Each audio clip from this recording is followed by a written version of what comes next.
Su nombre está inexorablemente ligado a las elecciones presidenciales del 2006. Presidió al IFE y lo pagó caro. Se le difamó, criticó y defenestró. Todavía la historia no termina por juzgarlo, pero Luis Carlos Ugalde está tranquilo. Desde la academia se empeña en revertir los costos encarando a las críticas con la fuerza de las palabras y la razón. Su verdad. ¿Que ya está del todo instalado en México? Totalmente. ¿Cómo le fue en Boston? Muy bien, dar clases y estar en universidades como Harvard es una gran experiencia. ¿Adiós al exilio de terciopelo? No hay exilios, yo fui porque he sido académico muchos años de mi vida y regreso a mi origen, que es la academia. Por cierto, ¿con cuánto lo liquidaron? Con lo que establecía la ley, que era una liquidación probablemente de alrededor de 600,000 pesos. Seguro se llevó sus buenos bonos. Pues los que da el IFE regularmente, pero mi época fue una época en donde se cumplió con la ley y de hecho la única época en donde nos hemos bajado el 10% del sueldo de los consejeros. ¿Ni por todo lo que les hizo? Así es, desafortunadamente. ¿Codos o malagradecidos? Yo creo que con visión de corto plazo. A propósito, ¿para usted ya pasó lo peor? Lo mejor siempre está por delante y quien piense que lo mejor está por detrás ha envejecido. Parece que el país todavía no se recupera. Yo creo que el país no encuentra su rumbo y está en una enorme enfermedad de confusión de la cual faltará muchos años para salir de ella. ¿Y le importa? Muchísimo. Me indigna, me frustra, pero no es la primera vez que ocurre esto. En el siglo XIX México estuvo en un enorme problema de confusión que duró muchas décadas. En fin, ¿la amargura se desvanece o se transforma? No la conozco porque nunca la he experimentado. Imborrable el 2 de julio de hace 6 años, Por ¿no? supuesto, es algo que nos marca como nación y desafortunadamente creo que como nación no hemos aprendido de esa experiencia. ¿Cuál es la imagen que usted tiene o que guarda de ese día o la palabra? Pues la palabra es el oportunismo de algunos políticos cuando los resultados no les favorecen. Dicen que estos días hasta el limón le fue amargo. Fue una experiencia la más intensa hasta ahora de mi vida profesional, no de mi vida profesional, que nunca olvidaré en todo lo que significó. Aquí entre nos, ¿no se ha puesto a pensar que con AMLO le hubiera ido mejor? Pues quiero decirte que justamente lo que a la autoridad siempre le conviene más es que gane la oposición. Y si ese hubiera sido el resultado, seguramente habríamos sido héroes para un segmento muy importante de la clase política y de los ciudadanos mexicanos. ¿Y no se ha puesto a pensar que usted o a usted se le debe el sexenio de Calderón? De ninguna manera. El IFE cuenta votos, no resuelve ganadores. ¿Nada de arrepentimientos? Ninguno. ¿Sin cargo de conciencia? Ninguno, absolutamente ninguno. ¿Con la frente en alto? Absolutamente en alto. ¿Nos dirá que cada vez más libre y soberano? Yo creo que la vida te da experiencia y la experiencia te da libertad. Y cuando eres funcionario a veces tienes que moderar la expresión de esa libertad y ahora puedo decir totalmente lo que pienso. Por ejemplo, ¿podría tomar esa libertad y decirnos si hubo o no hubo fraude en 2006? Por supuesto, y la respuesta creo que es clara, no lo hubo. En todo caso, lo que hubo fue un fraude a la verdad. ¿Eso se lo dijo a la maestra cuando le habló por teléfono ese día? Ese día habló y no le tomé la llamada, insistió y maldijo mi nombre y dijo, es el peor error de mi vida haberlo apoyado para ser presidente del IFE. Eso le iba a preguntar, ¿a poco no le tomó la llamada a quien lo llevó al IFE? Bueno, ella promovió, junto con el PRI y el PAN y Convergencia y el Verde, mi postulación. Eso no da derecho a exigir nada. ¿Mal agradecido, don Luis? No, yo actué con base en la legalidad y no tengo por qué pagar de manera personal ninguna petición fuera de la ley. Pero sí le habló Calderón, ¿no? Hablé, tampoco le tomé la llamada al entonces candidato Calderón. ¿A Josefina? Hablé con ella probablemente, pero jamás para, como ella ha sugerido, hablar de resultados. ¿Josefina mentirosa? No dijo la verdad. ¿Eso confirma el fraude? No hubo fraude. El único fraude pudo haber sido a la verdad. En fin, ¿alguien más que le llamó o lo intimidó esa noche y ahora quiera compartirlo? Lo he dicho, lo he escrito en mi libro Así lo viví, he dicho todo lo que se tiene que decir. Lo que puedo decir es que hubo intentos de presión que no se actualizaron, sobre todo para que se declarara ganador a Felipe Calderón, y el IFE nunca lo hizo. Pero hubo intentos, sí los hubo, pero quizá el mayor de ellos fue por parte de la coalición de López Obrador. Al que nomás no le hables a Beltrones, ¿verdad? Bueno, yo lo he cuestionado abiertamente porque creo que su comportamiento en aquella elección fue oportunista y su comportamiento en una reforma electoral fue muy irresponsable. Curioso los movimientos de Beltrones, ¿no? Me parece que es un político oportunista en ese tema de la reforma electoral y de su reacción frente al IFE en 2006. Visto a distancia, don Luis, ¿lo chamaquearon? De ninguna manera. Si tú consideras que chamaquear es cumplir la ley y que la clase política reaccione como reaccionó, ese es otro. Pero Bueno, prefiero que tú digas chamaqueado que actuar con interés para responder a los partidos. que no fue así. No fue así. ¿Volvería a hacer lo mismo? En lo general, sí. Por el bien de todos, don Luis. ¿Fue un fraude?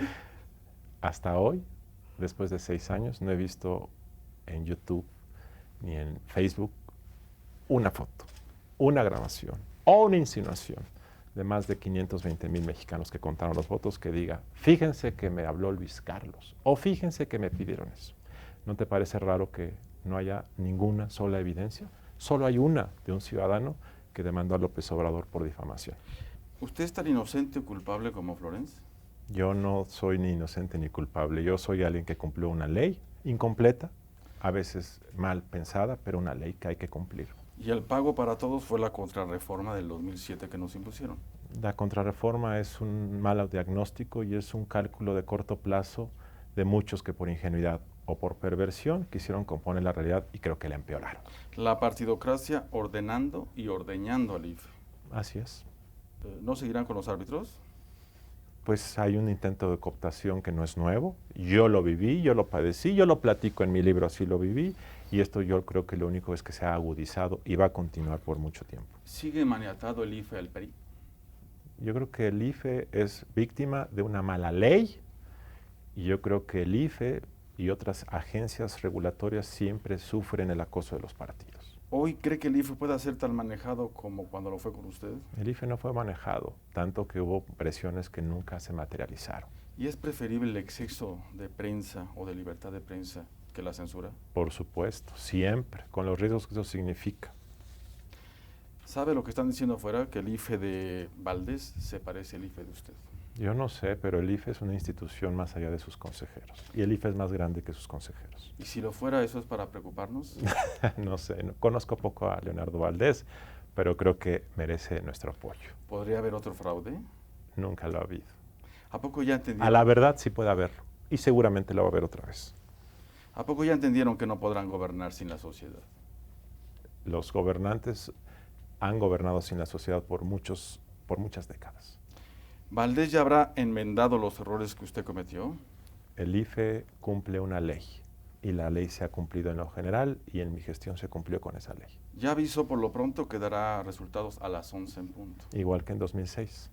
¿Eso lo hará confiable? Eso depende de la reacción de los políticos.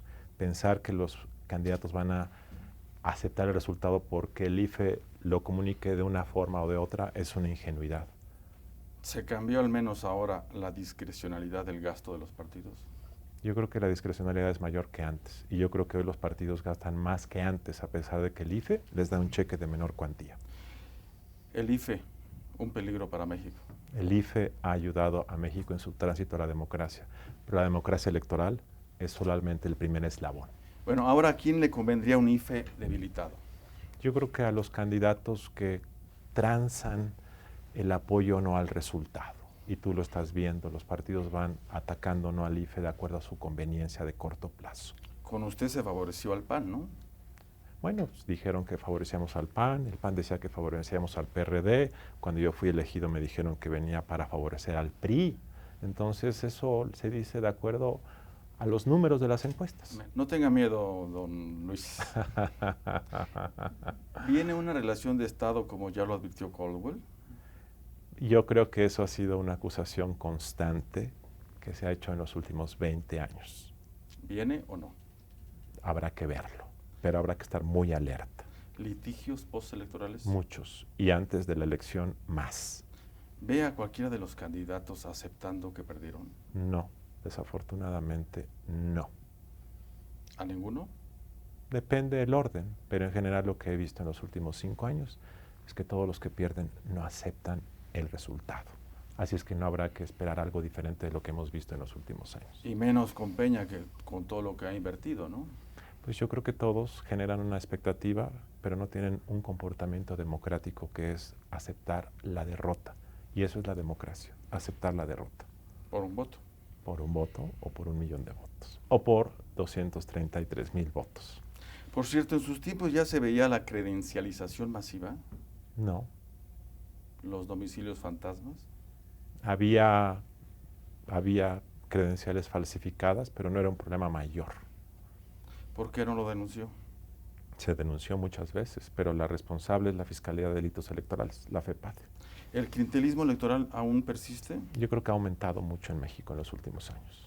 Ahora, ¿de qué debe advertirnos, don Luis? Yo creo que tenemos que advertir que tenemos una democracia que cuenta los votos en las urnas, pero que la calidad y el proceso por lo cual esos votos llegan a las urnas, la compra del voto y la movilización de este, son fenómenos que demeritan la calidad de la democracia. Por eso voto por voto. Yo creo que voto, por supuesto. ¿Hay candidatos del crimen? Probablemente por analogía debe haberlos, sin duda. ¿Los hubo? Yo no tengo evidencia que los haya habido y no hay evidencia de que lo haya, pero por analogía es probable que haya financiamiento del narco en algunas campañas regionales. ¿Sabrá el IFE al menos garantizar el rigor en las encuestas?